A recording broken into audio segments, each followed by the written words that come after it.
Digital technology is unavoidable today. We communicate with others through multiple technological devices more frequently than we communicate with each other in person. Kevin Kelly, author of Becoming Screen Literate, said that screens are found in unexpected places, like ATM machines, supermarket checkout lines, and tiny phones. Digital technology allowed me to become part of a network where I could communicate with others as well as myself. Being digitally literate is not just knowing how to work simple applications on a smartphone or having a social media account. It is being able to integrate all of those skills together to communicate with each other. Digital literacy required me to become a filter, connector, critic, and advocate for content I found and created. Applications that generate content should be linked with applications that can share content. Creating a blog with the help of multiple communication technologies has eliminated the guesswork into finding ideas.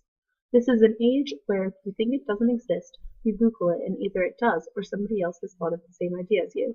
According to Reingold, your voice is what distinguishes your views from others who hold the same opinions. One of the only ways to become original is to add your own personal style into something that already exists. We live in a read-write culture where we consume information and then create new content. Remixing information is one of the only ways to create something original today. Since I found my content from my blog on other sites, I remixed the information and presented it in a new way to a new audience while still giving credit to the original creators. Applications like Zite, Pocket, StumbleUpon, Tender, Twitter, Feedly, and IFTTT have helped me create a public voice. A public voice tries to stay on the path of the communicator's personal experience and also joins on the public discussion. Content from my blog was found on sites like StumbleUpon, Tender, Zite, and Feedly, while I use social interactive spaces like Twitter, IFTTT, and WordPress to promote my blog and interact with the DIY community.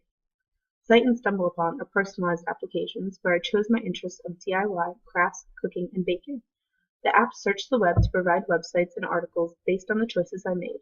These applications can be a private voice or my personal interests are saved into an account and not shared with others, and there is a public voice where I've commented, shared, and used the content from my blog. I was able to save the articles for later using another application called Pocket. Pocket is a bookmark application that can be accessed from any phone or computer with a personal login.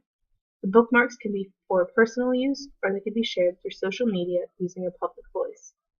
In finding content for my blog, I explored other apps on my phone that would give me a larger variety to choose from. I discovered an app called Tender, where I was shown a picture of the food and the title with no other description. Much like semiotics, signs and symbols are communication systems that frame or dictate how we see the world. I either saved or deleted the recipe with this one impression of it. Feedly differs from Zite and StumbleUpon because it is an RSS feeder, or really simple syndication. Feedly provided me with newsfeed from websites that I read. Every time the website was updated, post the content on the application. Tim O'Reilly, author of What is Web 2.0, explains that RSS links and other blogs together through subscription and linking to other blogs.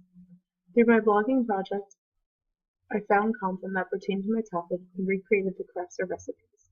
To credit the sources that I found this content from, I added hyperlinks into the post. The authors of these blogs, depending on their RSS and permalinks, will be notified when their blog has been linked, which increases awareness and expands the community as well as conversation. Twitter is a social media application that I use to network with my classmates and other people in the Twitter community through 140-character messages.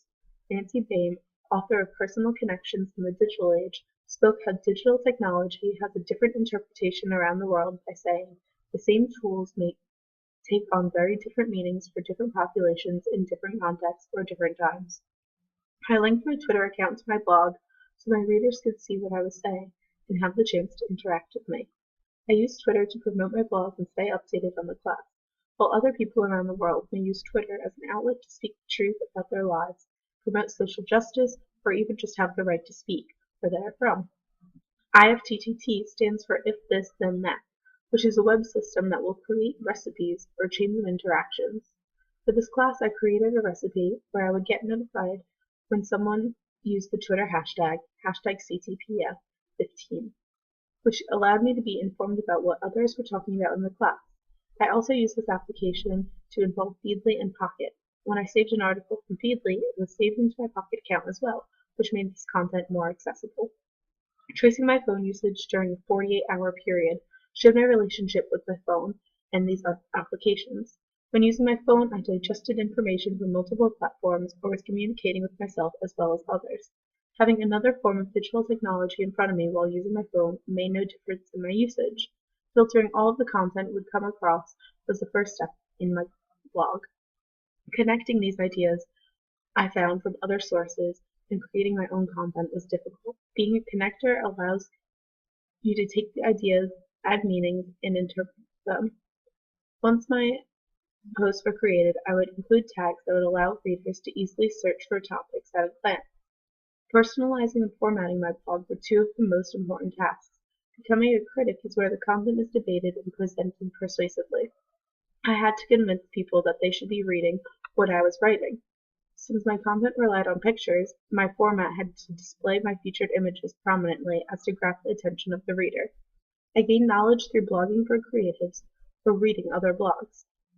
These blogs were notified by creating a blog roll at the footer of my blog, which allowed readers to follow the hyperlinks to the blogs and websites that inspired me.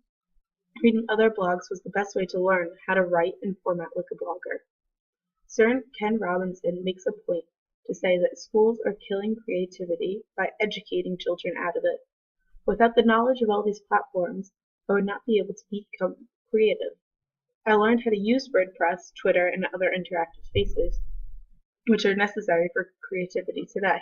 Being digitally literate does not decrease creativity, but improves it. According to Henry Jenkins, author of Confronting Challenges of Participatory Culture, he said, participatory culture shifts the focus from literacy from individual expression to community involvement. Being part of a greater community is an important part to creating a blog. Conversation ideas are more abundant with a larger group of people and having the technology to communicate in multiple ways. When thinking about how technology has evolved and how people learn to master this technology, I think of the constant change that it goes through. The question of who is in control of the change, humans or technology, is not meant to be feared but to be embraced.